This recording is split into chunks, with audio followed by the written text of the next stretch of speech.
નમસ્કાર મિત્રો, વિડીયોમાં તમારું સ્વાગત છે। હાલમાં ગુજરાતમાં 55 વર્ષીય પિતા સામે મોટી દીકરીએ ફરિયાદ નોંધાવી છે। પોલીસે હવસખોર પિતાની ધરપકડ કરી અને જેલના હવાલે કરાવ્યા છે।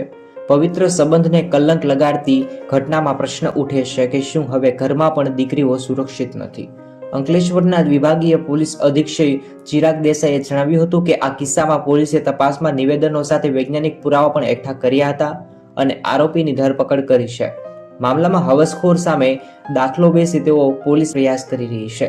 પિતા પત્નીના મૃત્યુ બાદ દીકરી પર દાનત બગાડતો હતો। અંકલેશ્વર પંથકના એક ગામમાં નરાધમથી બે પત્નીઓના મૃત્યુ બાદ શખ્સે હવસનો શિકાર પોતાની જ માસૂમ દીકરીને બનાવવા માંડી હતી। અત્યંત શર્મસાર કિસ્સામાં પિતા દ્વારા જ પુત્રીનું શોષણ કરતો હતો। પિતા તરફથી મળતી શારીરિક અને માનસિક વેદનાઓથી કંટાળી અને બાળકી આખરે હાલ પોતાની સાવટી મોટી બહેન અને ભાઈની આપવીતી જણાવી અને આ બાબતે પોલીસ સુધી પહોંચી હતી। સગા બાપ સામે બળાત્કાર અને પોસ્કો હેઠળ અંકલેશ્વર રૂરલ પોલીસ મથકે ગુનો દાખલ કરાવ્યો હતો।